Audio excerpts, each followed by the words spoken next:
విజయ్ దేవరకొండ, రష్మిక మందన్న జంటగా నటిస్తున్న భారీ పాన్ ఇండియన్ మూవీ రణబాలి. ఈ సినిమాకు రాహుల్ సాంకృత్యన్ దర్శకత్వం వహిస్తున్నారు. టీ సిరీస్ సమర్పణలో మైత్రి మూవీ మేకర్స్ బ్యానర్ పై రణబాలి సినిమాను producers Naveen Yerneni, Y Ravishankar huge budget తో నిర్మిస్తున్నారు. హీరో విజయ్ దేవరకొండ పుట్టినరోజు సందర్భంగా ఆయనకు విషెస్ చెప్తూ రణబాలి మూవీ నుంచి స్పెషల్ మేకింగ్ గ్లిమ్స్ రిలీజ్ చేశారు. రణబాలి సెప్టెంబర్ 11న వరల్డ్ వైడ్ గా రిలీజ్ కు రాబోతోంది. 19వ సెంచరీ నేపథ్యంలో 1854 నుంచి 1878 మధ్య జరిగిన బ్రిటిష్ పాలనా కాలంలో జరిగిన యథార్థ చారిత్రాత్మక సంఘటనల ఆధారంగా ఈ సినిమా తెరకెక్కుతోంది. ప్రధానమంత్రి నరేంద్ర మోదీ తన హైదరాబాద్ పర్యటన సందర్భంగా ఆదివారం జూబ్లీహిల్స్ లోని ఉప ముఖ్యమంత్రి పవన్ కళ్యాణ్ నివాసానికి వెళ్లారు. పవన్, ఆయన సతీమణి అన్నా కొణిదెల ప్రధానికి సాదర స్వాగతం పలికారు. పవన్ ఆయన చేయి పట్టుకుని ఇంట్లోకి తీసుకొని వెళ్లారు.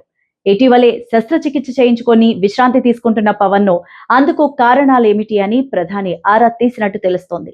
మీరు ఆరోగ్యాన్ని అశ్రద్ధ చేయకండి, సమాజానికి మీరు చేయాల్సింది ఎంతో ఉంది అంటూ మోదీ ఆయనకు పలు ఆరోగ్య సూచనలు కూడా చేశారు. సుదీర్ఘకాలం మీరు ప్రజా జీవనంలో ఉండాలి, మీపై ఎంతో బాధ్యత ఉంది, రాజకీయాల్లో ప్రజా జీవనంలో ఉండే మనం ఆరోగ్యాన్ని శ్రద్ధగా కాపాడుకోవాలి అంటూ ప్రధాని నరేంద్ర మోదీ ఉప ముఖ్యమంత్రి పవన్ కళ్యాణ్ తో అన్నట్టు తెలుస్తోంది. న్యూజెర్సీలో తెలుగు కళా సమితి ఆధ్వర్యంలో ఉగాది వేడుకలు, పురస్కారాల ప్రధానోత్సవం వైభవోపేతంగా సాగింది.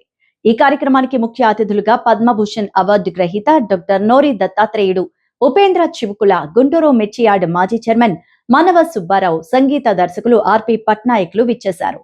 తెలుగు కళా సమితి అధ్యక్షులు మధుసూదన్ రావు అన్న ఆధ్వర్యంలో ఈ కార్యక్రమం జరిగింది.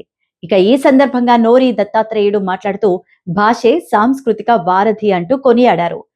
మాట్లాడుతూ మాతృభాషను విస్మరించిన ఏ జాతి మనుగడను సాగించలేదన్నారు.